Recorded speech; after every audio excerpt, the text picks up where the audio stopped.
ప్రతి క్రైస్తవుడు కూడా ఎవరి చేత కొనబడ్డారు? దేవుని మాట రాదే, దేవుని రక్తం చేత మనం కొనబడ్డాం. ఎందుకంటే దేవుని రక్తం చేత మనము రక్షించబడుతున్నాం.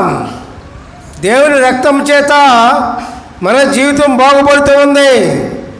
దేవుని రక్తం చేత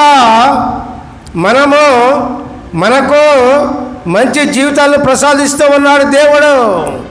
దేవుని రక్తం చేత మన పాపాలు క్షమించబడుతూ ఉన్నాయి. దేవుని రక్తం చేత మన పాపాలకు ఇక మనలో చోటు లేదు పిల్లారా. ఎందుకంటే మనము దేవుని ఆలయమే ఉన్నాం. మనం మన సొత్తు కాదు, దేవుని సొత్తుగా మార్చబడ్డాం పిల్లారా. దేవుని సొత్తు అయినప్పుడు మరి దేవుని సొత్తు ఎట్లా ఉండాలి? ప్రభు సొత్తు ఎట్లా ఉండాలి? ప్రభు సొత్తు అయిన మనం ఎట్లా ఉండాలి? మనం ఎట్లా జీవించాలి? ఎట్లా జీవించాలండి? మన మీద అధికారం ఎవరికి ఉంది? మన మీద అధికారం ఎవరికి ఉంది? దేవునికి మాత్రమే మన మీద అధికారం ఉంది. ఎవరికి కూడా అధికారం లేదు ప్రియులారా. మన మీద అధికారం చేసి మనం నడిపించే వాళ్ళు, మనకు ప్రేమ చూపించి మనకు శ్రేష్టమైన జీవితాన్ని మనకు ఇచ్చేవాళ్ళు దేవుడు మాత్రమే ప్రియులారా. మనము దేవుని సొత్తు అయినప్పుడు మనం ఏం చేస్తున్నాం? ఈ లోకంలో చెడ్డ అలవాట్లు బానిసైపోతున్నాం, చెడు మాటలు బానిసైపోతున్నాం, చెడు పనులకు బానిసైపోతున్నాం, చెడు అలవాట్లు బానిసైపోతున్నాం. మరి దేవుని సొత్తని మీరు మీ ఇష్టం వచ్చినట్టు వాడుకోవచ్చా? మీ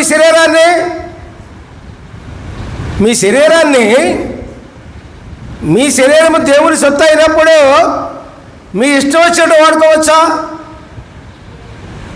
దేవుడు మీలో నివసిస్తూ ఉన్నారు. మీరు దేవుని ఆలయమే ఉన్నారు, దేవుని సొత్తు ఉన్నారు. మరి శరీరాన్ని మీ ఇష్టానుసారంగా వాడుకోవచ్చా? శరీరానికి ఏ ఆలోచన పడితే ఆ ఆలోచన వెళ్ళిపోవచ్చా? శరీరానికి ఏ తలంపు వస్తే ఆ తలంపుతో పనులు చేయవచ్చా? చెప్పండి, మీరే చెప్పండి. చేయకూడదు కదా.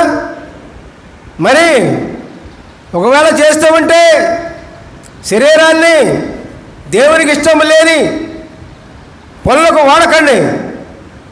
మీరు దేవుని సత్తే ఉన్నారనే సంగతి మీరు గుర్తుంచుకోండి.